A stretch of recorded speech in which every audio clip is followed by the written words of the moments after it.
LG Electronics may close down mobile phone business. LG may shut down its smartphone business since it can't find a buyer. LG considers exiting smartphone business after a $4.4 billion loss in 2020.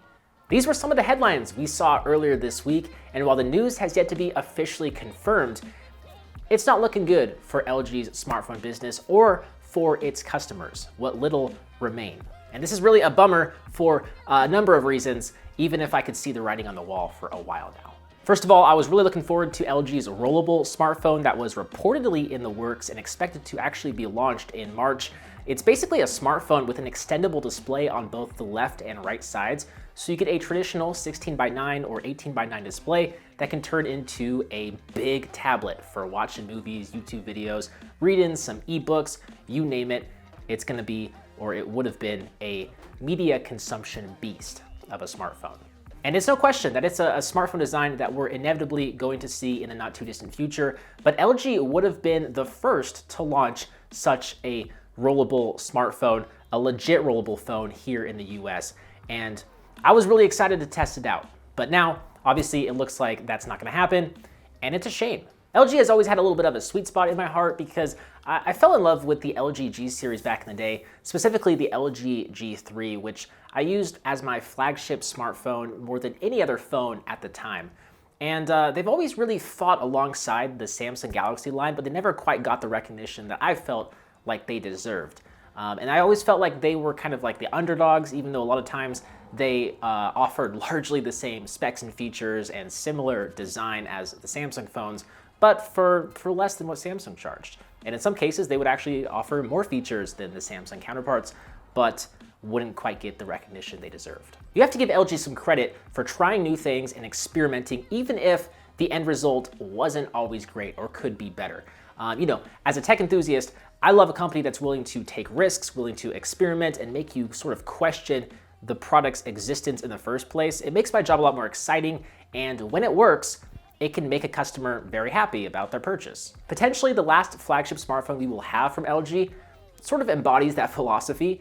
It's the LG Wing, and it's the world's first 5G swivel smartphone, as LG likes to refer to it as.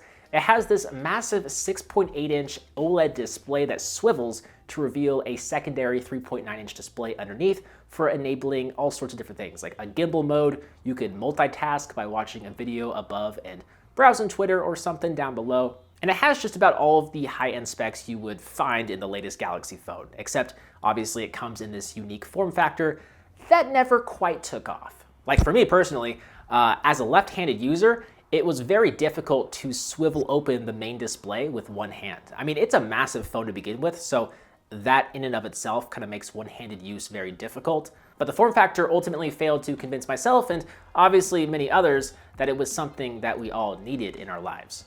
And the $1,000 price tag was also pretty hard to swallow as it competes against the more polished new iPhones and Galaxy phones.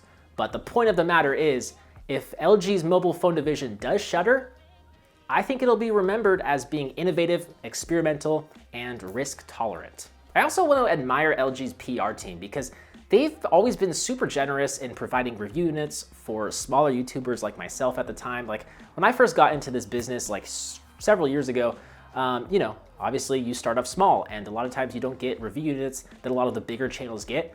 And LG was kind enough to send out these review units of their flagship phones to the little guys like myself. And that really meant a lot to me at the time. A lot of the big tech companies wouldn't, and obviously still don't to this day. They don't even look at the small creators out there who have just as helpful opinions and recommendations as the big tech creators, but less views. Maybe that ultimately hurt LG's smartphone division in the long run by sending out review units to smaller creators who have less views, less people watching, ultimately, less eyes on the product. But the recognition that they have continued to give small creators is very commemorable, and I appreciate them for that.